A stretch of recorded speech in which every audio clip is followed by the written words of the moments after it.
안녕하세요. 김영수입니다. 신동엽과 금강 9번째 이야기는 신동엽의 서사시 금강을 어떻게 썼는가.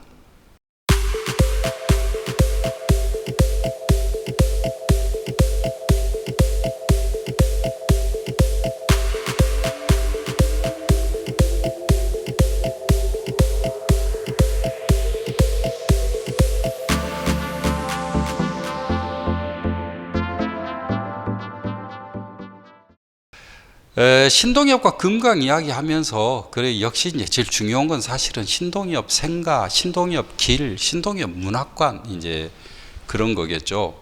거기에 대한 많은 얘기들은 사실은 이미 했습니다. 신동엽 길, 충남 부여군 부여읍 신동엽길 12번지에 이제 신동엽 문학관이 있는데요. 저 신동엽 길은 사실은 신동엽 시인이 야학 일제강점기 때 야학 운동을 했고 친구들하고 문학 동인을 만들어서 저 마루에서 토론하고 공부했고 그 과정에서 동학에 대한 중요성을 발견을 해서 금강을 타고 이제 동학 취재를 다니고 이렇게 됩니다.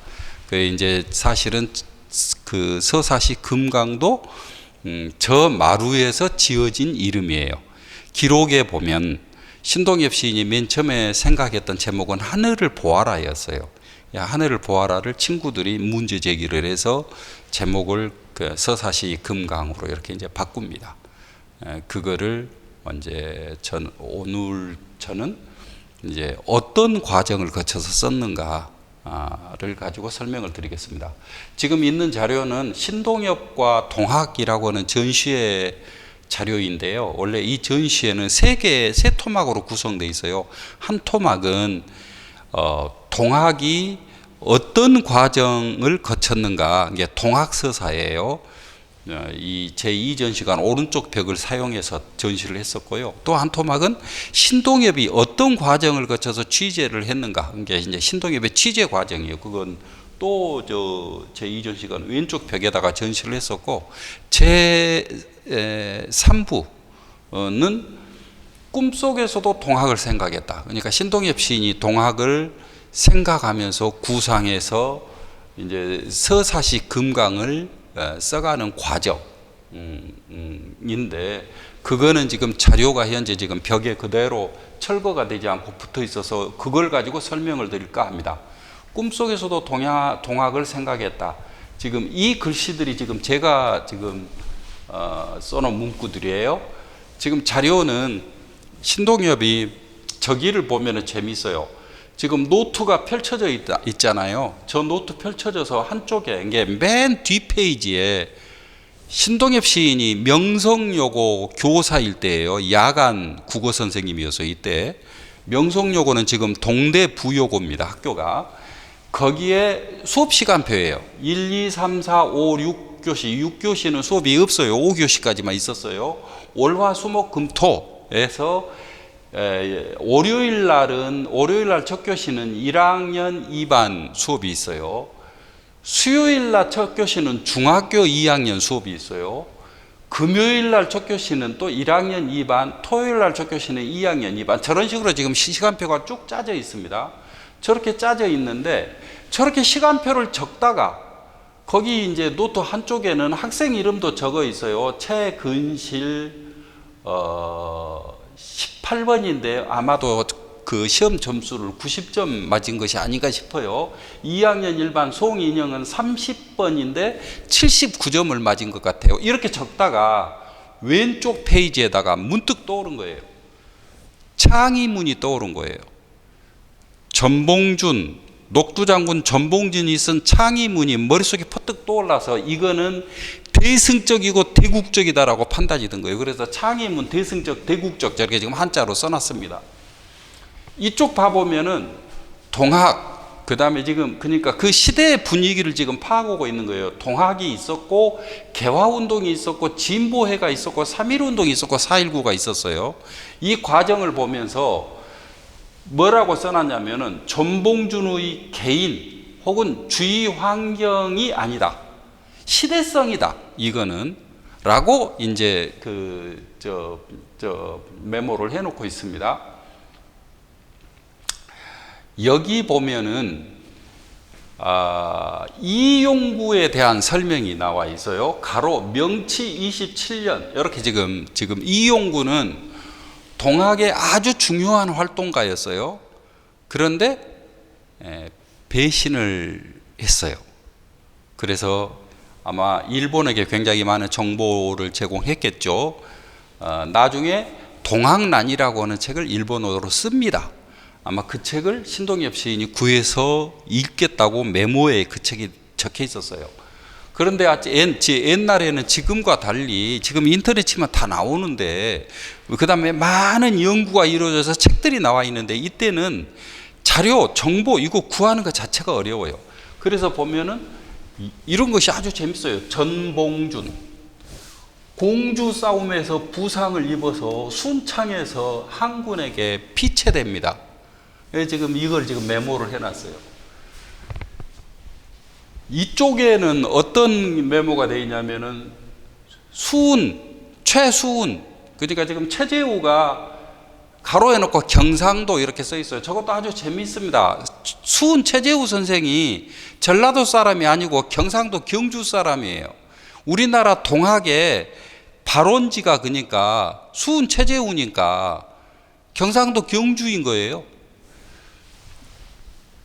해월 최시영 선생에 대한 메모도 되어 있습니다.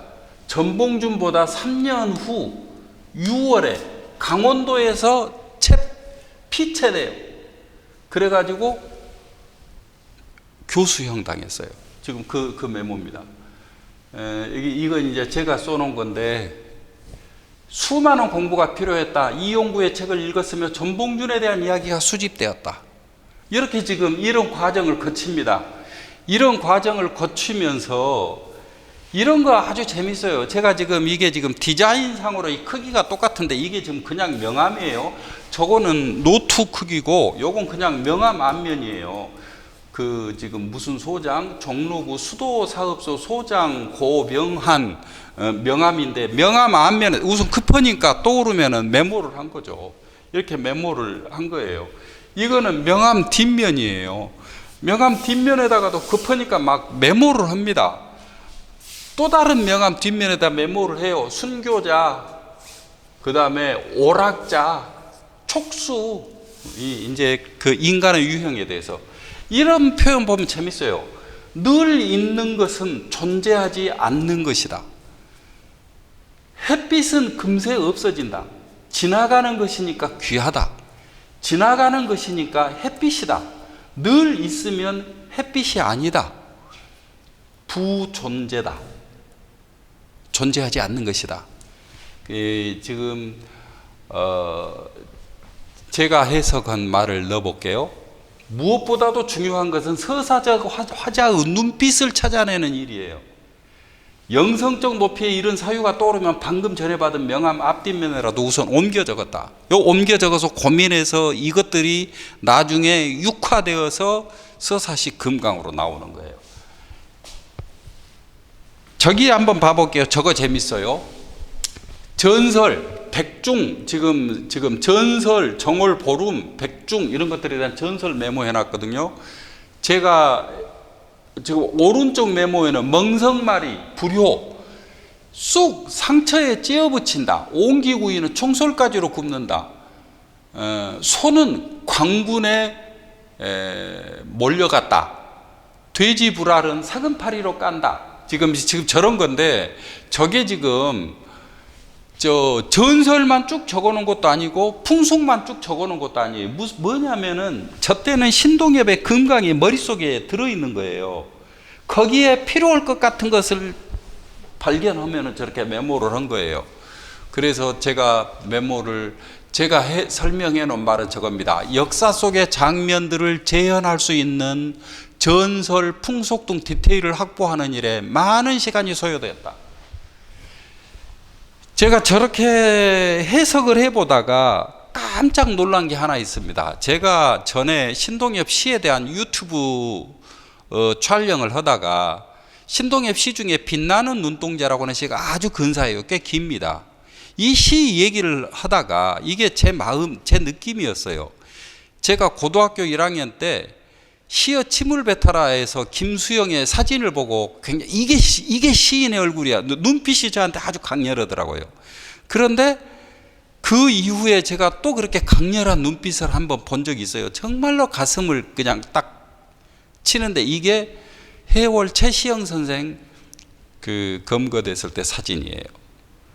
근데 빛나는 눈동자, 신동엽의 빛나는 눈동자가 왠지 해월 최시영의 사진을 보고 쓴 시일 것 같은 느낌이 드는 거예요. 제가 그렇게 추정을 해봤는데 이 자료를 챙기다가 깜짝 놀랐어요. 저기를 보면 저기 나와 있어요.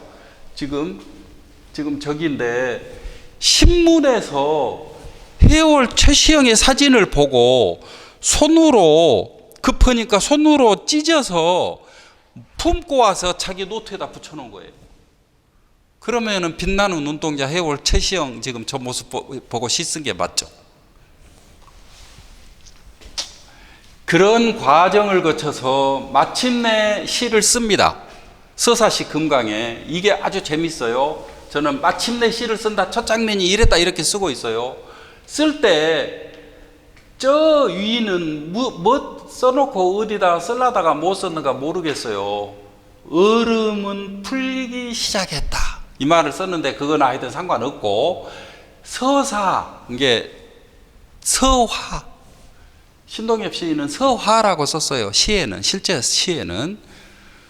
거기에 어떻게 썼냐면 우리들의 어렸을 적 할머니의 등에 업혀 파랑새 노래를 배웠었다. 이렇게 썼어요. 그런데 공간감이 조금 없어요. 그래서 자기가 다시 쓴 거예요. 우리들의 어렸을 적 그 사이에다가 황토벗은 아랫마을이라고 하는 말을 추가해 넣었어요. 그런데 구체적 실감이 조금 더 떨어지는 거예요. 그래서 다시 집어넣었어요. 할머니 등에 업혀 누나와 난 파랑새 노래를 배웠었다. 이렇게 고쳤어요. 이게 지금 실제 신동엽 서사시 금강의 첫 장면입니다. 우리들의 어렸을 적 황토벗은 아랫마을 할머니 등에 업혀 누나와 난 파랑새 노래를 배웠었다. 담장마다 댕댕이 눈출 익어가고 밤머리마다 수수모감 보일 때 되면 어디서라 없이 새 보는 소리가 들린다. 우이여 우어이. 지금 살짝 바뀌었죠. 지금 실제 작품 탈고될 때 저렇게 해서 신동엽 서사시 금강이 시작된 겁니다. 처음에는 장편 서사시하고 제목을 가지고 고민을 많이 했어요. 신동엽 시인이 좀 평이한 걸 좀 싫어해요. 개성이 없는 거, 누구 그 식상한 거. 내일 뜨는 해는 더 높고 아름답게 빛난다. 이렇게 시작해갖고 반도는 꽃피고 내일 반도는 꽃피는 내일 또 사람.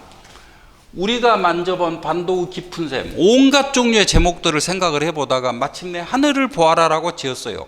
저 마루에서 토론을 하다가 친구들이 반대를 해서 그 제목을 못 쓰고 서사시 금강 이렇게 제목을 바꿨습니다.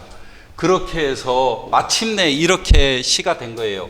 서사시 금강.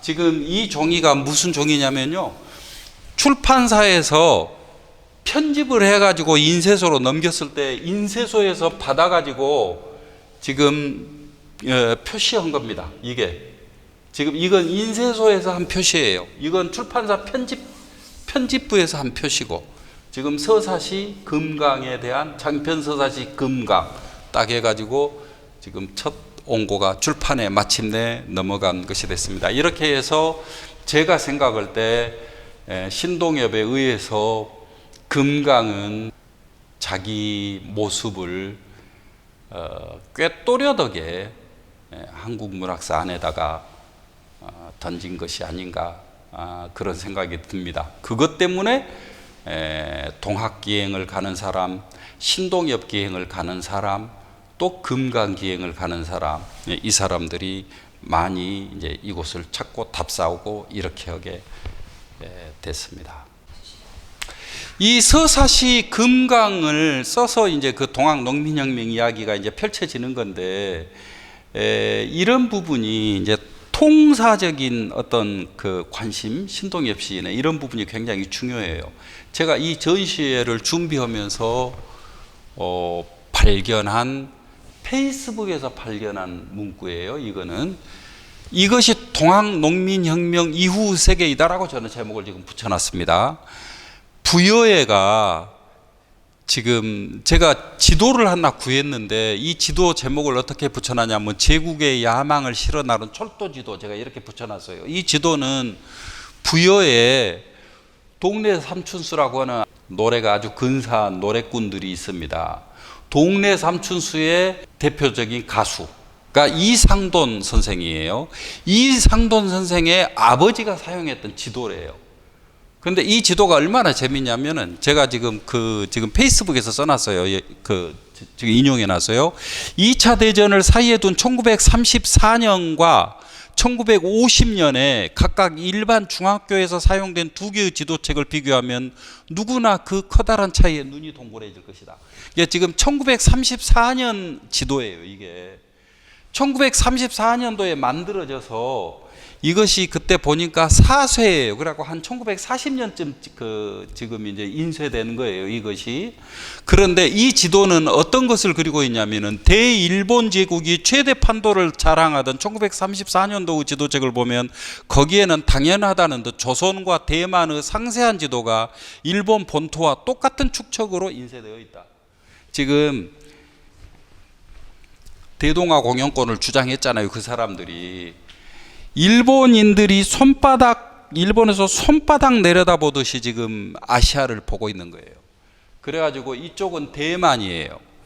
이쪽은 조선이에요. 지금 우리나라 지도가 지금 옆으로 이렇게 펼쳐야 되니까 여기를 이렇게 휘어놨어요. 이렇게 내려져 있어야 되거든요. 지금 여기가 속리산이고 여기가 지리산이고 지금 여기가 목포고 광주고 지금 이 지도들이 이렇게 지금 이것들이 철도들이거든요. 대만까지 전부 한눈에 보고 있어요. 아마도 이게 지금 이 지도가 절반짜리거든요. 이 절반을 만약에 복원한다면 그 절반은 내 생각에 딱 이 크기로 일본 철도 지도가 나올 거예요. 그러면 이게 지금 일본이 한눈에 내려다보고 있는 거예요. 아시아를 경영하고 있는 거죠. 이게 대동아 공영권이에요. 그래서 서울은 물론 부산, 평양, 원산, 신우주의 시가 지도까지 도쿄나 나고야 등 일본어 도시와 대등하게 개재되고 있다가 미군 점령기인 1950년도 일본 지도를 보면 조선도 대만도 간뎁시 사라지고 조선은 한민국이라는 이름으로 세계지도 한 구석에 자그맣게 그려져 있을 뿐이다. 지금 일본이 어떻게 조선을 잡아먹는지 그 잡아먹히기 전에 이 동학이 있었던 거거든요. 어떤 사람들은 동학 때문에 일본한테 잡아먹히는 빌미가 됐다고 얘기하는 사람도 있는데 긴 역사를 안 봐서 그래요. 보면은 딱 무조건 잡아먹히게 돼 있어요. 이때 동학이 없었다면 조선은 얼마나 참혹하게 참담하게 정말로 역사적 알맹이가 없이 무너져 갔을지 몰라요. 여기 앞에 그래도 전봉준 장군이 출연했다는 것이 선물이 아닌가 그렇게 생각을 해봅니다. 이상입니다.